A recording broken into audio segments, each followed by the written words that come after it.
Good, just point on the camera. All right, good afternoon, everybody. How you doing? My name is Hooman. I'm a faculty at Utica University. I'm going to be presenting our paper on behalf of all my co-authors. This was a multi-university effort between a bunch of universities, Utica, where I am, and Politecnico di Milano, Cal State East Bay, and Virginia Tech. And our topic is navigating the impacts of digitalization, specifically related to project management and craftsman competencies and proficiencies. So give you a little background.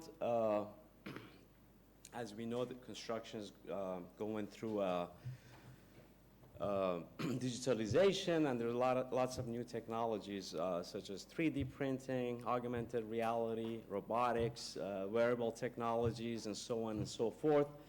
And these technologies play a crucial factor in project management, specifically delays, transitions, and given that today's projects are very complex and large, definitely contractors can benefit by adopting these technologies.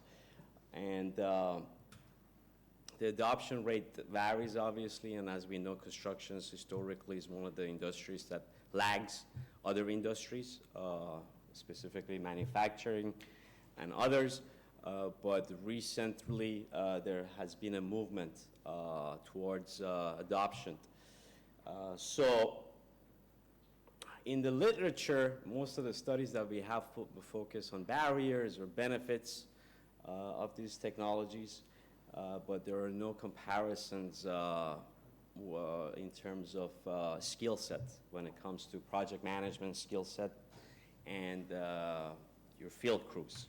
So that was the focus of our study. We want to see what type of, if those firms that adopt these technologies or use these technologies, utilize these technologies, have any differences in terms of project management and efficiency of their craftsmen in the field.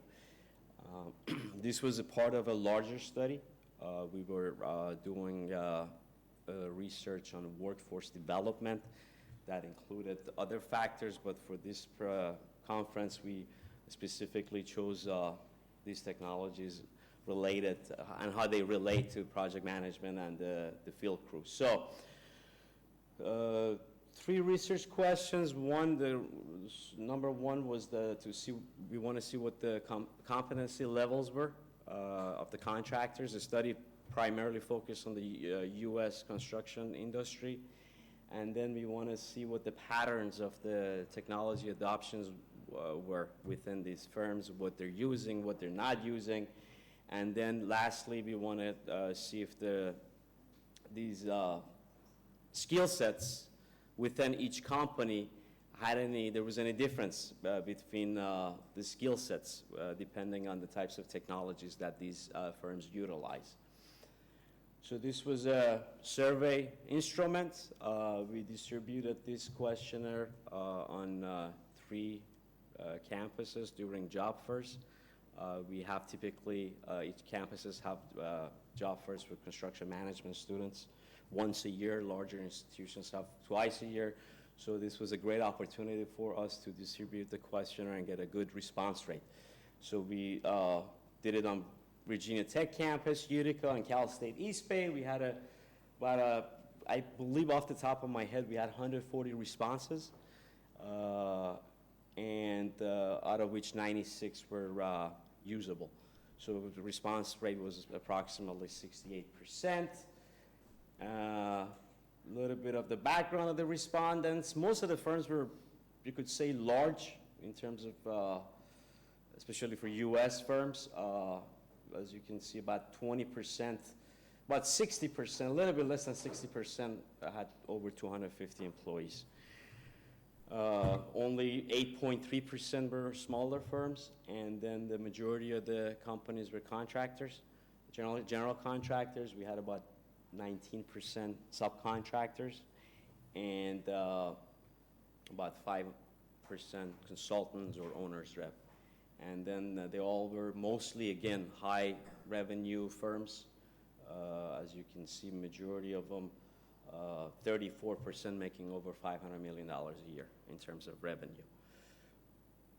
And in terms of the respondents' experience level, 41% had less than 5 years of experience, and 11.5% had between 11 and 15 years of experience. And a good majority, 24, around 24% had about over 21 years of experience. These were mainly executives, actually, participated at these job fairs. So it was that gave us a good insights into the companies. So we asked the respondents to rate their project management team and operations in terms of these 6 variables: project performance, project transitions, in terms of throughout the initial bidding phase, and then construction, and then post-construction and turnover, product acceptance when you close the project, and the project progress in terms of schedule, project planning, and also the stakeholder relationships and how they manage their stakeholders. So majority rated 49%, most of the categories, a couple of the categories, I'm sorry, rated it very good, all the 6 variables. And then 25%, for example, stakeholder relationships rated it outstanding. And it's the same pattern within pretty much for most of the variables, meaning that they were happy and satisfied in terms of the performance. The only one variable that could use improvement was project performance, which is typical because of the especially large scale of these projects. 7.3% rated it fair, and then 2.1% said that it needed improvement. Where in other categories that did not exist. And then we asked a similar question about the craftsmen in terms of their skill set related to their specific trades, for example, MEP, if they're steel contractors, concrete contractors, and so on and so forth. And they're in the technology proficiency levels. Construction methods, means and methods, their knowledge, and hand and eye coordination, and physical endurance. So this was very good also. They mostly rated all the categories very high, with the exception of the methods, that about 10% rated it as fair, and then also technology, that also was 16.7% fair, which was the highest out of all the categories. So and then based on these technologies, we created a profile of the contractors, and we achieved 4 clusters, as you can see, and we named them accordingly, according to the technologies that they utilize. So the largest cluster was cluster number 2 with 38.5% of the sample, and the smallest one was cluster number 3. And then we named them, as I said, accordingly. Low-tech companies, those are mainly small contractors, or the ones that do not utilize any of the technologies. As you can see, cluster number 1, they're not using any of them. And then, so that clusters 3 and 4 were mainly the more advanced firms that utilize these technologies. And then we want to see if there was any difference between these clusters in terms of those variables, the project management and then the craftsman skill sets. So for project management competencies, there was a significant difference in all those variables. But in terms of the field crew, we did not find any differences. So the skill sets were the same regardless of the type of technologies that the firms utilized. And then we did a post hoc to see the exact differences. Again, there was nothing in terms of the field crew, but in terms of project management skill sets, cluster 4, which was the medium-sized high techs, were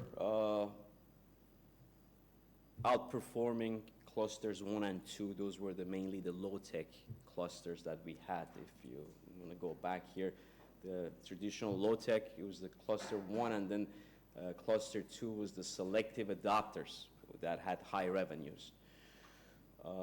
There was no difference in cluster 3.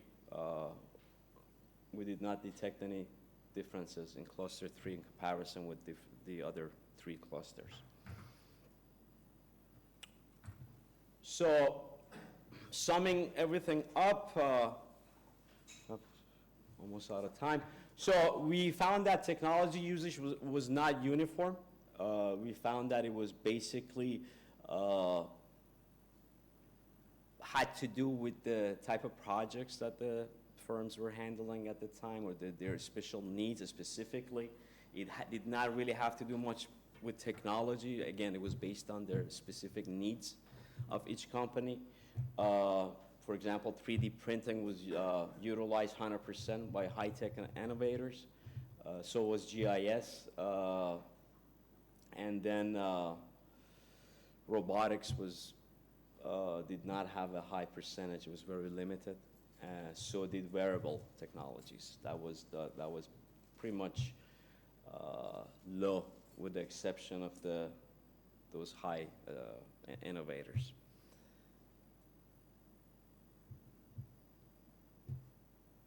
So, in conclusion, we detected the pattern of technology usage in terms of these 6 technologies. We did not delve into other technologies like building information modeling. There's been lots of papers written on that, and also we did not do anything with regard to ChatGPT or large language models, because that's a new technology, and most of these companies do not have the infrastructure for it as of yet. So that's why we excluded those out of the study. So the high adoption clusters were 3 and 4. And then they, in terms of skill sets, project management skill sets, stakeholder management, project planning, product acceptance and transitions, and project evaluation were basically outstanding with comparison to the other 2 clusters. And in terms of the field, there was no significant differences, and they're all the same through basically within the profile.